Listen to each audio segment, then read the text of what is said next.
देखो question number 12 है, नया टॉपिक है, अधिग्रहण से पूर्व एवं अधिग्रहण के पश्चात हानि। अब तक हम प्रॉफिट पढ़ रहे थे, अब लॉस भी पढ़ना है हमको।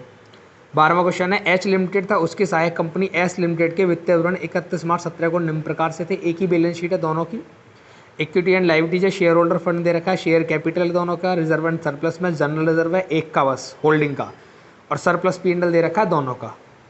इसका करंट लाइबिलिटीज दोनों की है, नॉन करंट असेट्स में फिक्स असेट्स दोनों की है, इन्वेस्टमेंट एक का दे रखा है 4000 का।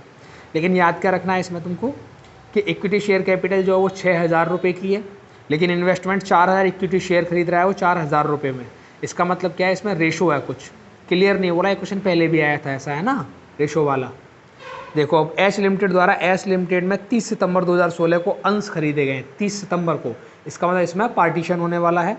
एस लिमिटेड के लाभ हानि खाते में 600 रुपये की हानि दिखाई गई है, जिससे उस वर्ष के अर्जित लाभों में से अपलिखित किया गया था। वर्ष 2016-17 के दौरान समान रूप से लाभ अर्जित हुए। 31 मार्च 2017 को एस लिमिटेड तथा एस लिमिटेड की संयुक्त विवरण आपको बनाना है। क्वेश्चन नंबर है ये 12।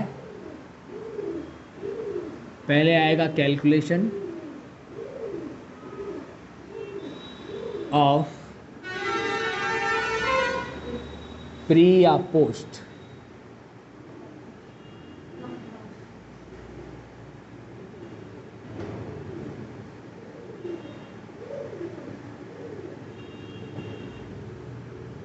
कब खरीदेगी ये संपत्ति को बताओ जरा। होल्डिंग है एच लिमिटेड, सब्सिडियरी कौन है एस लिमिटेड, और एस लिमिटेड को 30 सितंबर 2016 को खरीदा गया है। और कितनी इसकी कैपिटल है 6000 शेयर की इसकी कैपिटल है, लेकिन उसमें से 4000 शेयर को परचेज किया गया है। 6000 शेयर कैपिटल है ना इसकी, ठीक है, 4000 शेयर को परचेज किया गया है बस। अब तुमको क्या समझना है कि ये 30 सितंबर 2016 है, तो इसका मतलब 1 अप्रैल 2016 से लेके 31 मार्च 2017 वाली बात चल रही है। सितंबर तो इसी ईयर में आएगा, तो इस ईयर का ही डाटा हमको दिया है 2017 का ही, तो इस ईयर के डाटा को 2 जगह डिवाइड करना पड़ेगा हमको, है ना। एक जगह ये डाटा तो हो जाएगा कौन सा, प्री में चला जाएगा, एक जगह कौन सा चला जाएगा, पोस्ट में चला जाएगा। प्री में आएगा 1 अप्रैल 2016 से लेके 30 सितंबर 2016 तक, और फिर इधर आएगा 1 अक्टूबर 16 से लेके 31 मार्च 17 तक। 6 महीने इसके और 6 महीने इसके। बताओ यहाँ तक बात समझ में आ गई, गुड आउट, ठीक। Calculation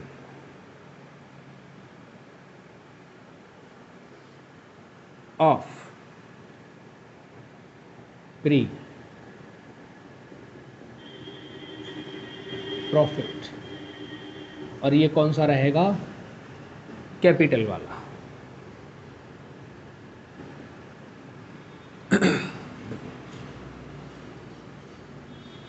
loss of year, profit नहीं दिया है इस बार, लॉस दिया। कितने रुपए का लॉस है, 600 रुपये का लॉस हुआ है। ये क्या है, ये कैपिटल लॉस है। बात आगे समझ में आता है कैपिटल लॉस का। अब इसके बाद में दूसरी कैलकुलेशन क्या है, पोस्ट वाली।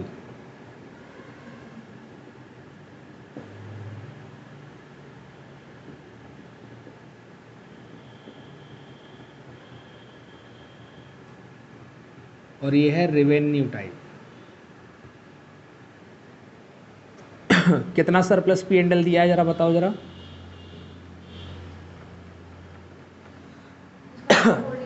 सब्सिडरी का 1800 रुपये।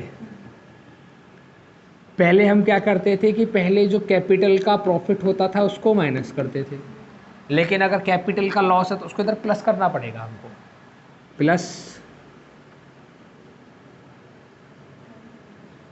Capital loss.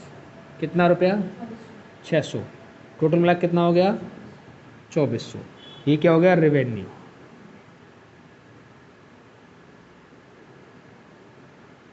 प्रॉफिट इसको दो जगह डिवाइड करना पड़ेगा हमको रेशो के अकॉर्डिंग। अब रेशो तो हमने इधर बनाया नहीं है, अब रेशो किधर बना है, इधर बना लेता हूँ। Calculation of holding ratio.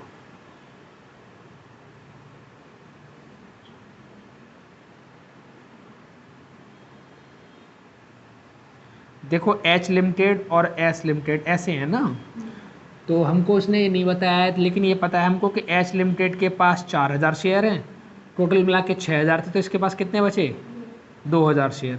तो 2 एक कम 2, 2 दूनी 4, ये इनका रेशो बन गया 2:1 का। समझ गए बात को।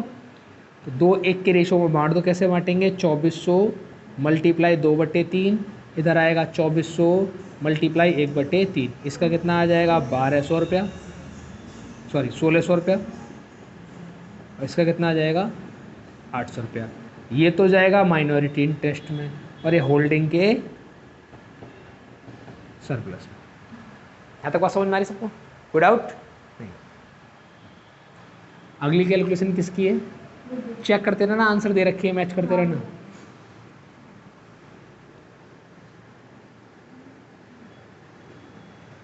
कैलकुलेशन ऑफ गुडविल या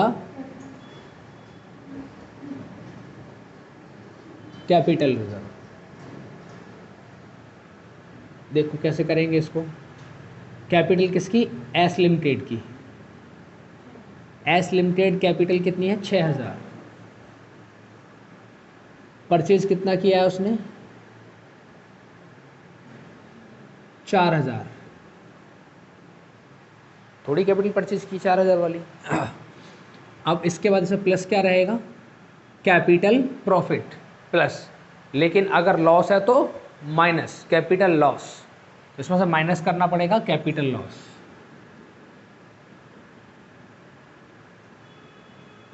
कितना रुपया है कैपिटल लॉस का हमारे पास 600 रुपया। तो 600 रुपये को बांटना पड़ेगा, किस रेशो में बांटना पड़ेगा हमको, 2 और 1 के रेशो में। तो कितना हो जाएगा ये 2/3, कितना 400। कैपिटल लॉस को इसमें से घटा दो, कितना बचा 3600 रुपये। आप इन्वेस्टमेंट कितना कर रहे हैं 4000 रुपये के शेयर है ना, 3600 की चीज़ को 4000 रुपया पेमेंट कर रहे हैं, तो इसका मतलब क्या है कि 400 रुपये ज़्यादा पेमेंट किया, और 400 रुपये ज़्यादा पेमेंट किया है गुडविल है फिर, है ना। देन गुडविल बराबर कैसे निकालेंगे, 4000 माइनस का 3600 कितना आएगा 400 रुपये। चेक करते रहना आंसर। चलिए इसके बाद कैलकुलेशन किसकी होगी, माइनॉरिटी इंटरेस्ट।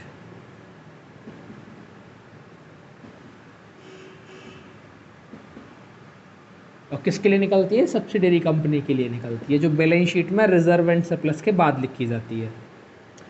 तो एस लिमिटेड का कैपिटल कितना रिमेनिंग है अभी 2000 का, क्योंकि उसने 4000 ही तो खरीदे हैं, बस 2000 का रिमेनिंग है, ठीक है। इसके बाद में इसमें प्लस होता है रेवेन्यू P&L। रेवेन्यू P&L कितना आया था 800 रुपये का रेवेन्यू P&L प्लस करेंगे इसमें। और इसके बाद में कैपिटल का लॉस है ना, ये वाला माइनस कैपिटल लॉस। अगर प्रॉफिट होता तो इंक्लूड करते, कितना 600 का 2/3 तो इसको दिया है पहले वाले को, है ना, इसका 2/3 है, इसका कितना है 1/3, तो मल्टीप्लाई बाय 1/3 कितना आएगा 200 रुपये माइनस हो जाएंगे इसमें से। कर दो ज़रा 2600 चेक करो, इसको भी माइनॉरिटी इंटरेस्ट हो गया ये। अब सबसे लास्ट में क्या आएगा, होल्डिंग कंपनी का surplus. Calculation of holding company surplus. बताओ जरा सरप्लस कितना दिया है होल्डिंग कंपनी का पहले से 4000, और होल्डिंग कंपनी को क्या मिलेगा, ये वाला रेवेन्यू मिलेगा, कितना 1600।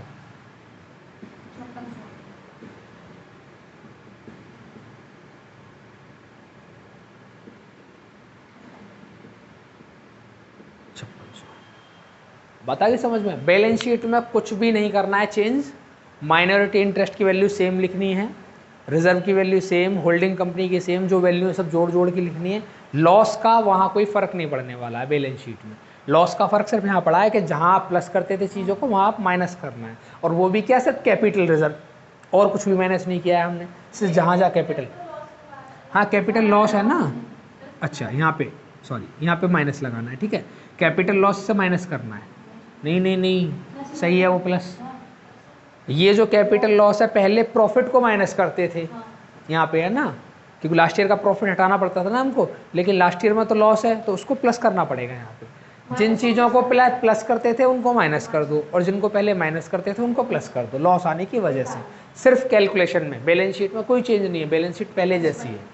समझ पा रहे हैं? बैलेंस शीट बना के लानी है इसकी, और अगला क्वेश्चन भी करना है।